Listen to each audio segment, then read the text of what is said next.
Hello, and welcome to another episode. Today I'm going to talk a little bit about some tech tools that helped me as I prepared for my online classes this year.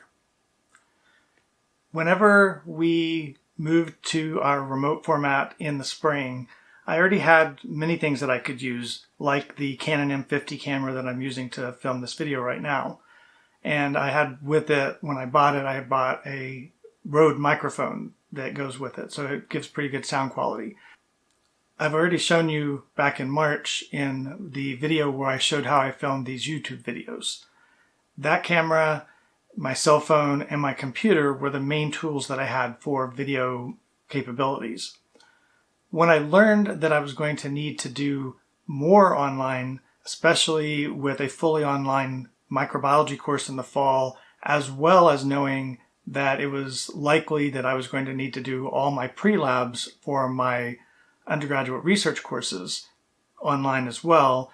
And my wife also coordinates microbiology labs, and she was moving all of her material into online pre-labs as well and when we were remote teaching, she was remote teaching those labs. So I was using a lot of these same tools to help prepare her videos as well as the videos that I was going to need.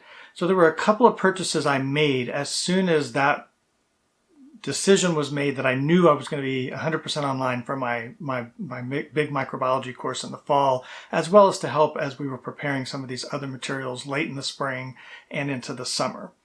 So the items I bought, some of them are relatively cheap, some of them are quite expensive, but they were all things that enhanced my ability to do different things with these videos, and I hope make them a little bit better quality.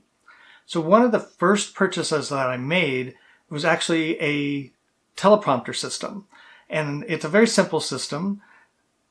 It uses my cell phone as the source of the information and then allows me to run that with a teleprompter attached to my camera. So I'm going to go ahead and show you that now. So the system is called the Padcaster company Parrot Teleprompter. And it's not very big as far as size, you can see. And you can see from the picture there what it looks like. And I'll just show you very quickly how this works. So this is the actual teleprompter itself. The teleprompter consists of a ring, and this is interchangeable so it can fit different camera body type or camera lens types. And it's got just a little cover on it that I can take off. And then the main system here, which also has its own cover, I can take that off, and it has a reflective glass there.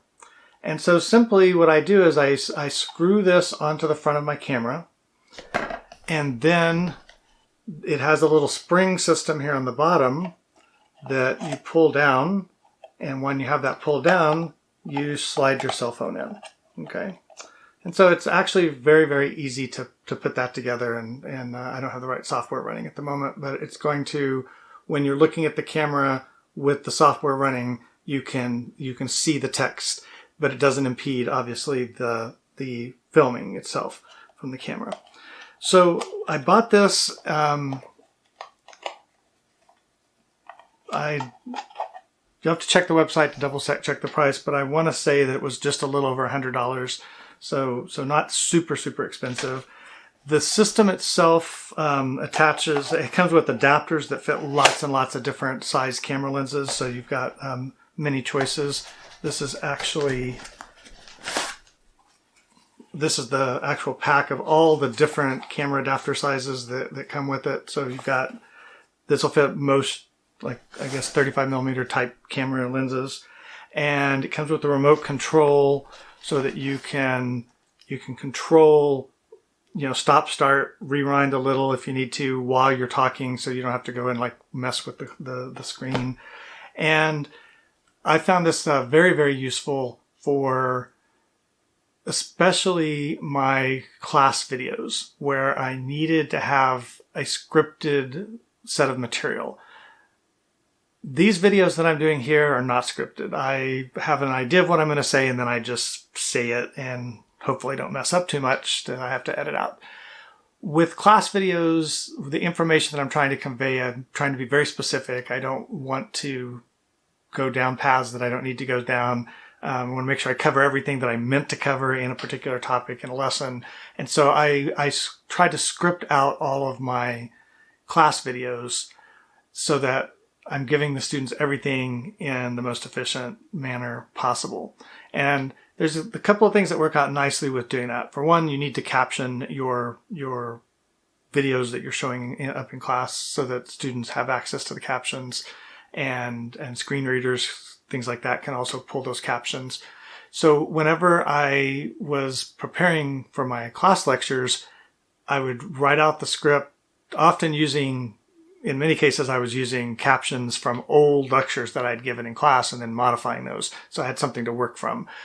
And I would write out those scripts, put them in the teleprompter, and then I was able to run through the video like we're doing now without hopefully messing up too many times. I mean, reading from a teleprompter, you still mess up, but it was easy to keep track, make sure where I was and that everything was in there.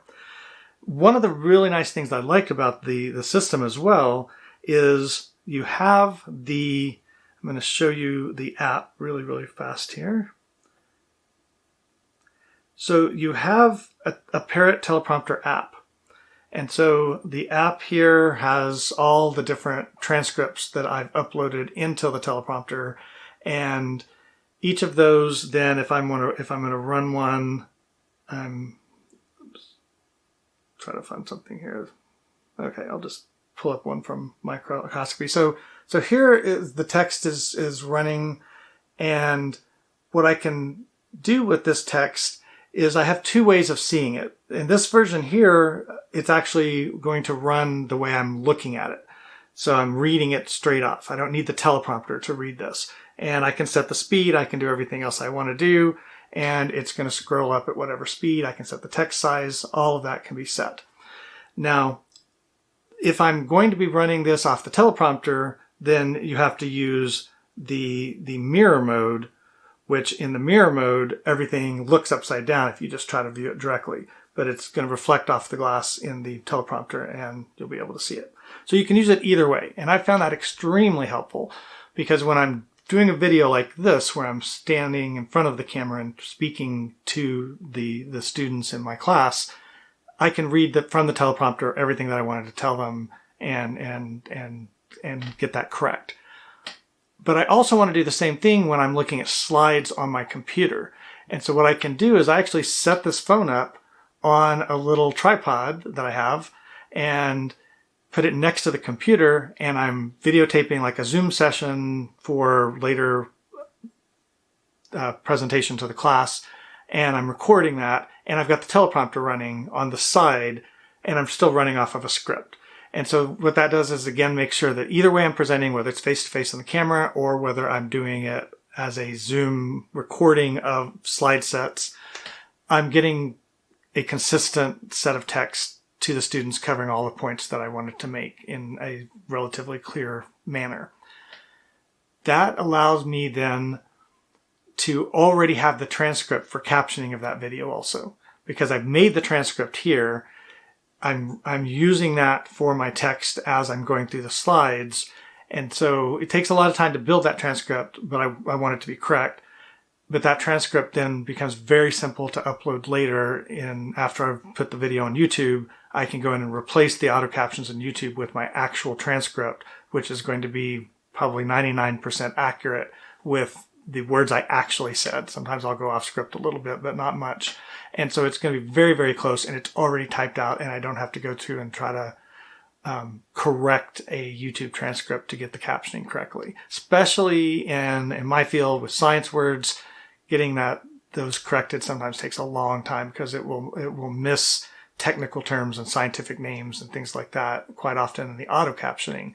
But with the transcript that I've already made, those are already correct. So that's been a really great example of a tool that wasn't super expensive, and I'm using it more than one way, both as the actual teleprompter for videos and for recording off of slide capture, lecture capture, type things with my slides and using the transcript that helps me follow along and get that text correctly as well.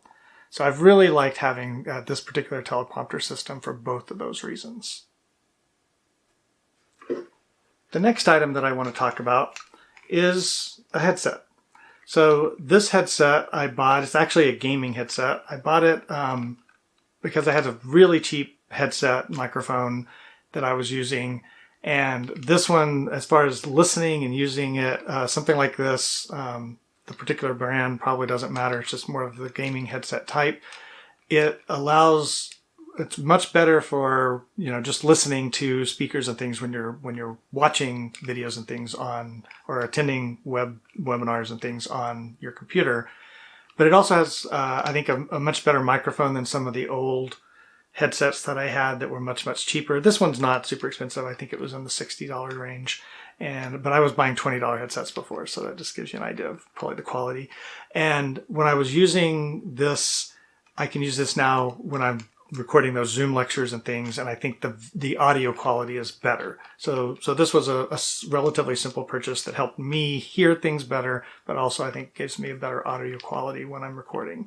So if you look at, say, the video where I zoomed myself looking at my exams and quizzes, I'm using this headset throughout that video, and that's where the sound is coming from. So that's another simple purchase, but I think it was definitely worth the price. And I think it's the important point at this point in time to mention that any of the items I'm talking about today, I purchased with my own money. These are not anything, there's no sponsorships, there's nothing like that. I don't get any money from any of these companies, so they're getting free advertising from me. But I think it was helpful, and it's the kinds of things that I think has made some of the transition easier. Just getting better video quality, better audio quality, all of those things have been helpful throughout this process of developing more online materials for my classes. I did make one fairly expensive purchase, and it's the smallest item that I'm showing you today, but it was the most expensive. This is a GoPro Hero 8, and even though I have the really nice M50 camera, which is great, the Canon M50 that this video's on, it's really great for lots of things. I like the video quality. I love it. I bought it as a camera, not as a video camera, but I like it for both. And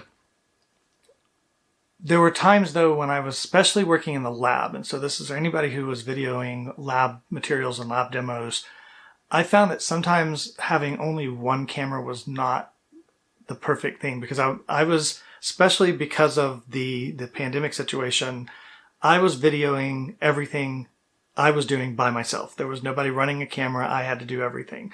And so setting up a camera in a room, running through an experiment, and trying to capture that experiment so that I could show it to students or show those experimental techniques to students so that they could then come into the lab and be ready to use them, that required certain camera angles that I just couldn't get from one camera.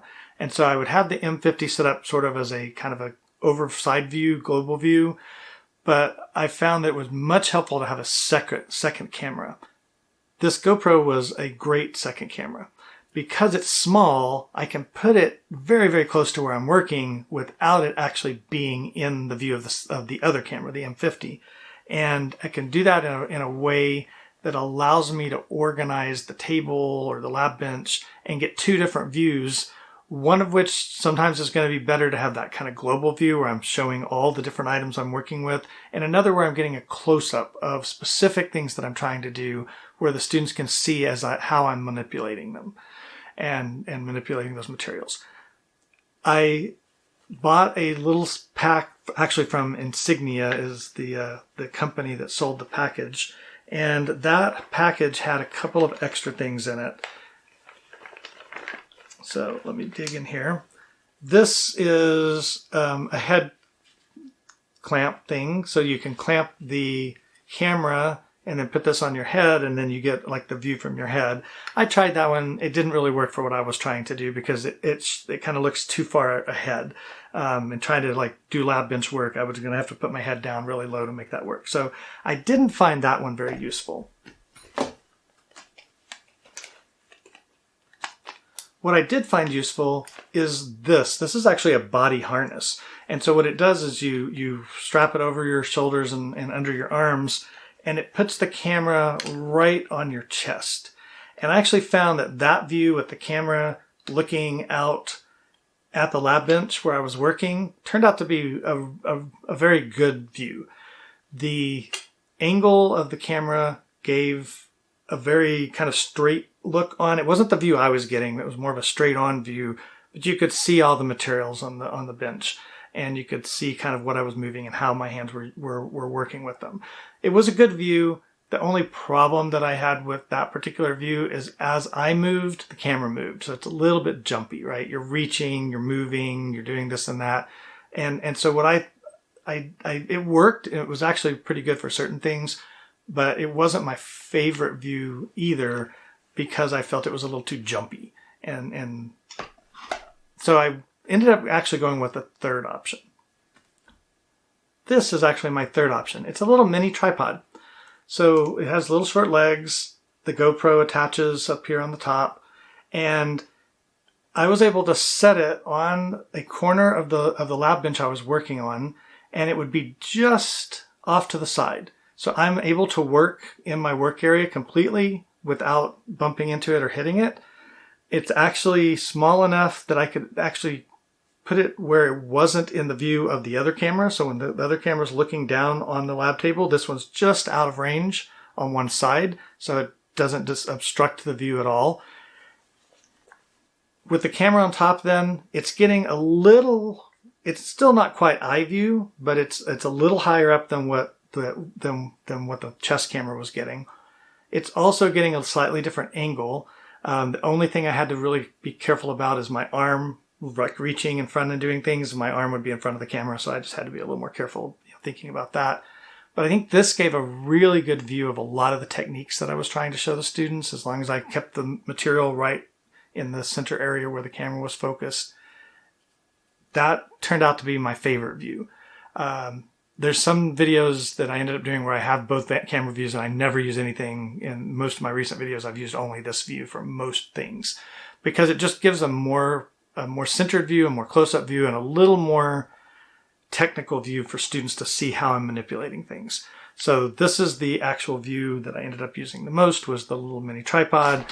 Still use the M50 as a side view, so I have two camera views, but I ended up using that view a lot more. And like I said, you can go online and see how much a GoPro camera is. They're not cheap, but it gives great video. It's got lots of other options. I've played with it a little bit and did like a little time lapse and things like that. So there's lots of things you can do that kind of make that a little bit more fun as well. But this was another not necessarily necessary purchase, but it was a great, useful purchase, particularly for the lab work, because I'm trying to get a nice close-up view of me manipulating materials, because that's how I'm trying to train the students so that when they come to the lab, they've already seen how to do the manipulations and the experimental techniques so that they can use them. And like I said, I had to, because of the pandemic, I really didn't want another person there for filming all these different techniques. So I was able to set this up by myself, do all the videotaping. I did this before classes even started. I ran through an example experiment from start to finish, which is basically several, many weeks worth of student work. I was able to do, in a week and a half or two. So, and that now gives me material that I use for pre-lab videos that I put together with some slides and things and show them what they need to do, rather than having us trying to do that in a classroom's lab now, where we have all the distancing issues and it's really hard for the TAs to get up close and show them things. So we're showing them up close with the video. So this was a very, very useful thing for me. So the last thing that I want to talk about didn't require any new purchases, but it is actually something that I learned this summer as I was moving forward and preparing everything. And that is actually that this camera, the M50, can be connected to my computer for my Zoom. And the way that that works is there is a utility that comes from Canon that you can load onto your computer and update in the camera, and it allows me to plug this in just using my USB cables and use my M50 as my computer camera for my Zoom or other camera applications. I learned this from a YouTube travel photographer channel, Brendan Vanson.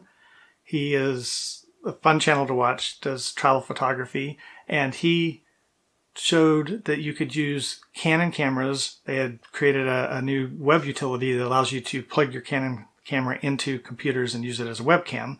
So you get the great video quality of this camera, much better than the built-in camera on my laptop.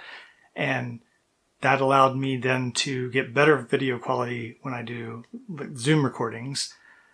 The last video that I did, you might see the video that comes while I'm talking about the screen capture is actually using this camera for that. So that didn't require any extra purchase, but it was just a great new thing I learned. It definitely increased the quality of the Zoom videos. I don't use it for just regular Zoom calls, but when I'm wanting to record something, using this camera as my webcam, using that web utility, EOS Web something, I'll try to put a link to the video that Brendan showed that describes how to use it in the description for this video.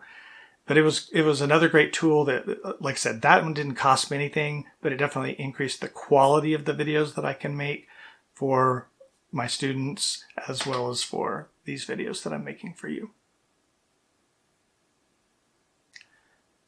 That's an overview of the basic tech tools that I have found helpful and definitely have spent a little bit of money on since this all started, but I've found it worth it in the quality, and with the video teleprompter, that's made some things so much easier to do. So it saved me time and definitely worth the investment. And overall, I think these small things can all help as you're trying to put more things online. I'm sure many of you are already looking at now your spring classes and maybe even next summer classes that you still have to work on.